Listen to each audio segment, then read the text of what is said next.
So here I am. I thought we'd like to show you a little bit about Andean plying. Now there are a couple of different ways you can do this, but the way I do it, because I wear a bracelet, is I slip my yarn under my bracelet. I have some yarn left on my bobbin that I want to take off and ply, and I could do that two different ways. I could take it off on a center pull ball and spin it, ply it from the center pull ball, because that gives you the two ends, so you know you're going to have the right amount. Or you can do it with your hand. If you can't find a center pull ball, you can just use your hand, and it's not a big deal. I tuck the end into my wrist and I go around my middle finger and then behind my thumb, around my middle finger, behind my thumb, around my middle finger. And what's happening is all you're doing here, it seems sort of complicated, but all you're really doing is you're making a loop on this side and a loop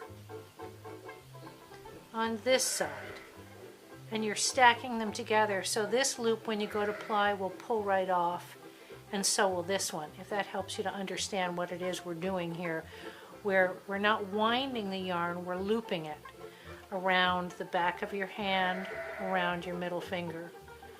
So I come around the back and make a loop around my middle finger. I go around the back and make a loop around my middle finger.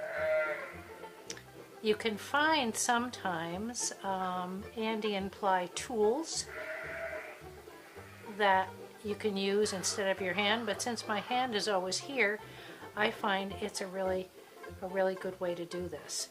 So I'm coming around, I'm going clockwise around my middle finger, I'm coming around and going counterclockwise. That's the way I do it. You can come up with your own method as long as these two loops never get tangled. So you're just stacking a loop here and then a loop here and a loop here. So I'm just stacking these loops. So they're stacking around my middle finger, and they're all stacked so that when we go just to spin them, they'll come off really easily.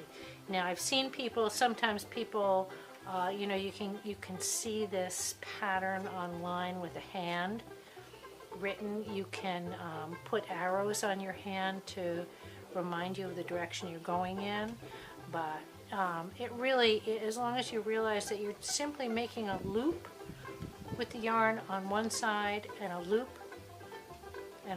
with the yarn on the other, so that these yarns are not tangling at all. They're staying organized. Alright, so now I'm to the end. We've got the two ends. Here's one end and here's the other end. Okay, and I'm going to hold both ends. And then simply all you do is you take this bit, these loops that you've just been gathering on your middle finger. They're all there. I'm just going to slide them off and let this hang on my wrist really easily. I'm just going to let it hang there. I'm now going to turn my wheel, put my tension back up, turn my wheel, find my lead, bring it through.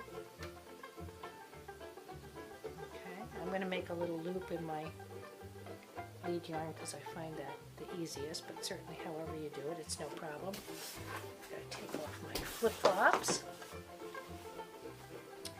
So now this was a single that was spun to the right, so I'm going to be plying it to the left, just as usual.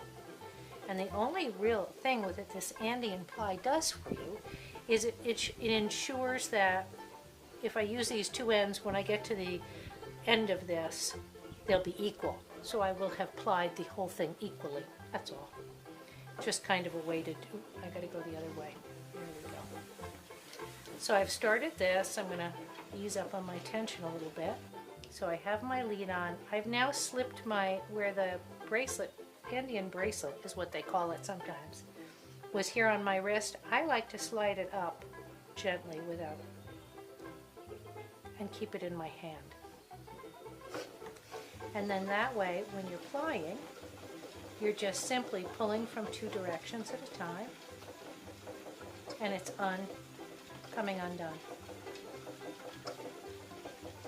So it's sort of like having a center pull ball, a center pull ball.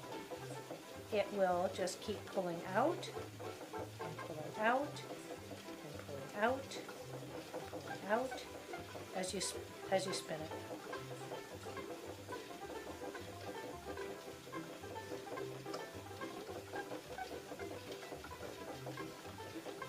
And when we get to the end of this, it will be the end of the yarn, and we will have as much of this yarn plied as we possibly can. Sometimes you'll find if it starts to knot up on you, you have to move this a little bit. You know, just lighten your fingers a little bit and it comes undone if it starts to catch somewhere. And you can see it's just unwinding itself and unwinding itself and unwinding itself and unwinding itself. And when we finally get to the very end, that's it. And we will have applied the entire section with no leftovers. So it's kind of a cool way to do that. You know, if you find that you have some yarn left on your bobbin and you have nothing but your hand to use that Andean ply technique. Otherwise, if you have a whole lot on your bobbin that you want to ply on itself, you could use, as I say, a center pull ball, and that would work nicely as well. You could roll a center pull ball yourself, or you could do it on a ball winder. So there you go.